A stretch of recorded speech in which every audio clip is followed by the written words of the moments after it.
개동이 아버지는 딸만 8명을 둔 40대 남자였습니다. 나와 친하게 지내던 개동이 아버지가 어느 날 반쯤 넋이 나가서 저를 찾아왔습니다. 병원에서 간경화에 간암도 있고 신장도 나빠서 얼마 후 죽을 거라는 이야기를 들었다는 것입니다. 아직 애들도 어린데 혹시 더 살 방법이 있는지 넋이 나간 표정으로 제게 물었습니다. 그래서 그동안 집에 와서 뭘 먹었는지 물었더니 인진숙에 벌나물을 삶아서 먹었다가 죽을 뻔했다고 했습니다. 또 뭘 먹었냐고 물었더니 뽕나무버섯과 상황버섯, 겨우사리와 군뱅이를 먹었는데 역시 소용이 없었다고 했습니다.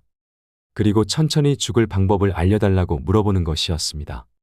병의 원인을 알면 죽고 싶어도 죽지 않는다고 개동이 아버지에게 말해주었더니 개동이 아버지는 계속 머리만 극적거렸습니다. 평소 개동이 아버지를 잘 알고 있던 저는 농사하는데 농약치고 술 먹고 빚 걱정하다가 생긴 병이라고 말해주었습니다. 그는 연신 고개를 끄덕이며 제 말에 동의해 주었습니다. 그래서 술과 담배, 농약을 멀리하고 한 달 후에 다시 오라고 처방을 내렸습니다.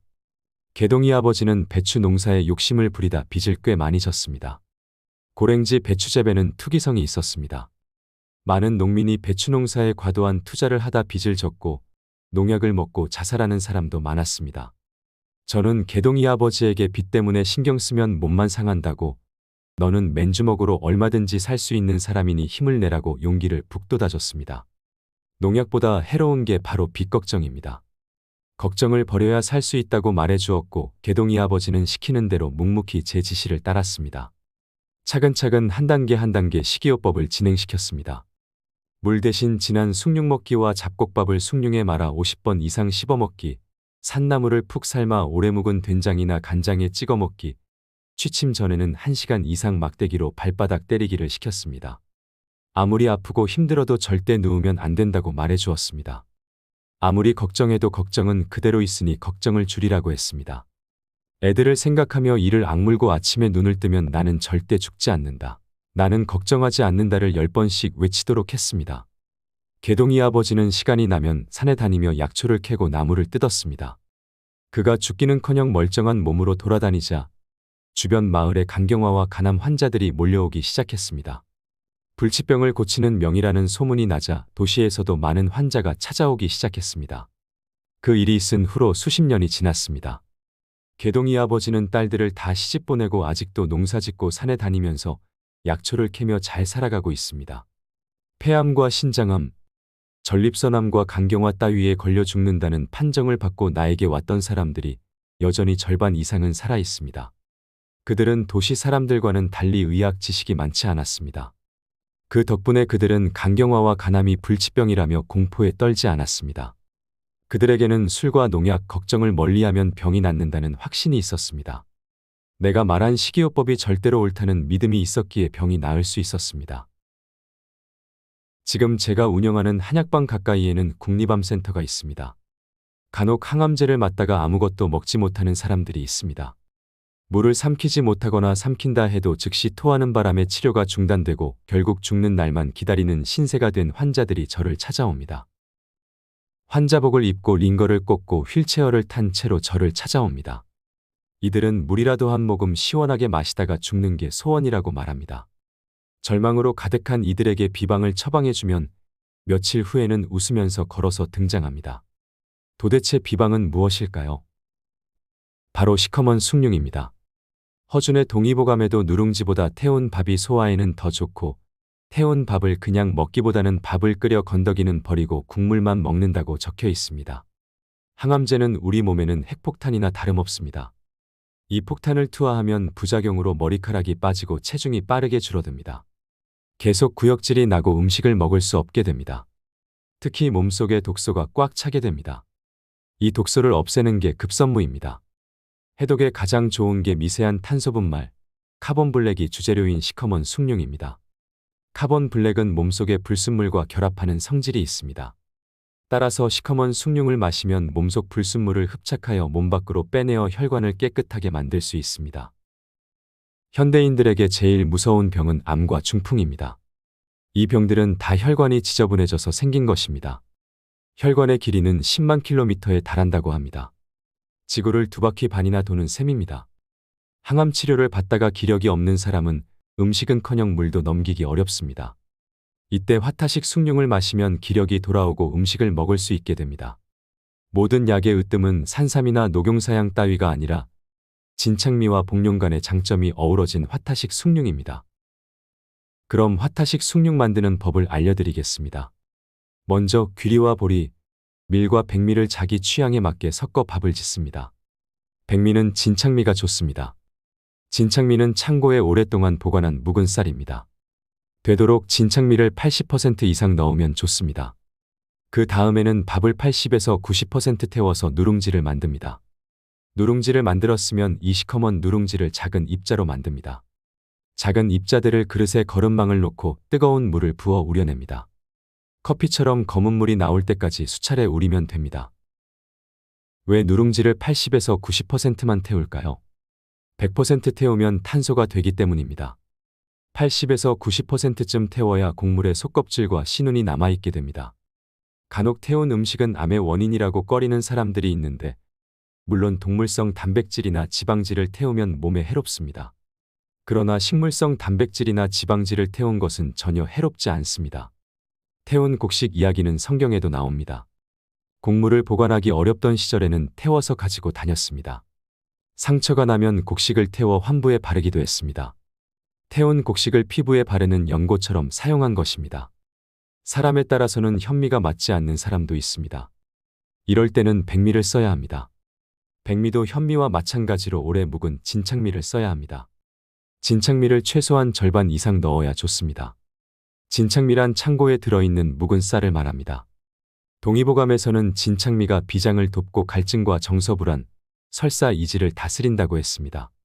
쌀 자급이 가능해진 1980년대 이전에는 쌀이 부족해 묵은 쌀이 귀했습니다.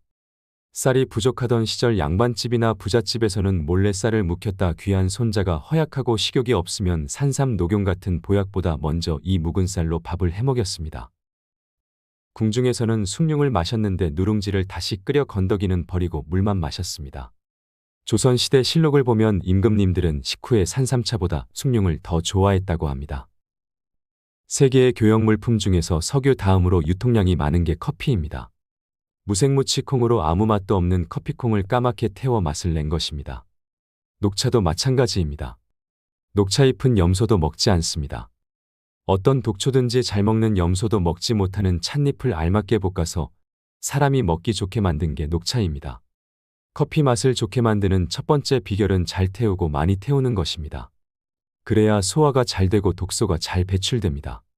이렇게 본다면 숭늉이나 까맣게 볶은 커피나 우리 몸속을 정화하기는 마찬가지입니다. 하지만 커피보다 진창미로 만든 시커먼 숭늉을 먹는 게 훨씬 몸에 좋습니다. 위궤양과 역류성 식도염을 개선하는 특효약이기도 하고 독감 예방에도 효과적입니다. 숭늉으로 입안을 헹구고 마시면 감기는 물론이고 입병이나 위장병도 사라집니다. 한마디로 숭늉은 최고의 천연 항생제라고 말할 수 있습니다. 인공항생제는 세균에 대한 내성을 키우고 인체 면역력을 떨어뜨리지만 천연항생제는 인체 미생물과 아주 친밀한 관계를 맺으면서 못된 세균을 죽이고 면역력을 키워줍니다. 약보 불효식보라는 말이 있습니다. 약을 아무리 먹어도 좋은 음식을 먹는 것만 못하다는 뜻입니다. 음식으로 고칠 수 없는 병은 약으로도 고칠 수 없습니다. 질병 치료의 첫 단계는 올바른 음식이고 그 음식의 핵심이 숭늉이라고 말할 수 있습니다. 어느 질병이건 일단 화타식 숭늉을 먹어 몸에 독소를 배출해야 합니다. 이렇게 혈관을 청소하는 것이 질병에서 벗어나는 첫걸음입니다. 평생 안고 가야 한다고 여기는 고혈압과 당뇨 같은 만성질환에 걸리거나 암 같은 불치병으로 여기는 병을 진단받으면 자신이 왜 이런 고통을 겪어야 하는지 억울한 생각이 듭니다. 심하면 삶이 끝난 것만 같은 절망감에 휩싸이기도 합니다. 하지만 정도만 다를 뿐이지 아프지 않은 사람은 없습니다. 사람의 몸은 각종 병균과 공존하며 질병을 이겨내면서 살아갑니다. 문제는 질병이 아니라 질병을 어떻게 다루고 잘 이겨내느냐 하는 것입니다. 혈압과 혈당이 높다면 혈압과 혈당을 끌어올린 생활습관과 식습관, 마음가짐을 바꿔 일상생활에 무리가 없는 수준으로 조절하면 됩니다. 암에 걸렸어도 암세포가 늘어나지 않고 통증 없이 일상생활을 할 수 있으면 됩니다. 사는데 지장이 없으면 됩니다.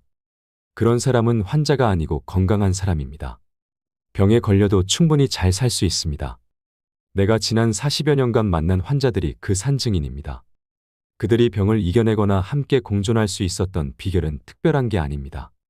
병을 다스릴 수 있다는 믿음을 가지고 많이 걷고 바르게 물을 마시고 바르게 숨을 쉬는 등 병의 근본을 치유하는 생활 습관을 일상에서 실천했을 뿐입니다.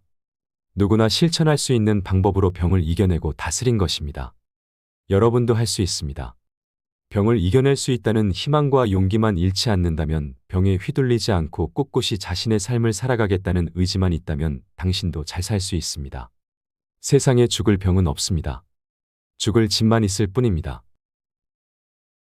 지금까지 화타 김영길 선생님의 책 병에 걸려도 잘 사는 법의 핵심 내용들을 각색해서 전해드렸습니다. 화타 김영길 선생님의 글은 자연의 치유력과 생활 습관의 중요성을 강력히 일깨워주는 이야기로 가득합니다. 개동이 아버지를 통해 병의 원인과 그것을 해결하는 방법이 모두 일상의 작은 습관에 달려 있음을 생생히 보여줍니다. 특히 자연에서 찾은 해답과 전통적인 치유 방법, 그리고 긍정적인 마음가짐으로 삶을 극복할 수 있다는 메시지가 인상적이었습니다. 건강한 삶을 위해 기본으로 돌아가자는 단순하지만 명료한 진리를 전달하고 있는 것 같습니다. 이 영상을 마무리하며 강조하고 싶은 것은 바로 실천의 힘입니다.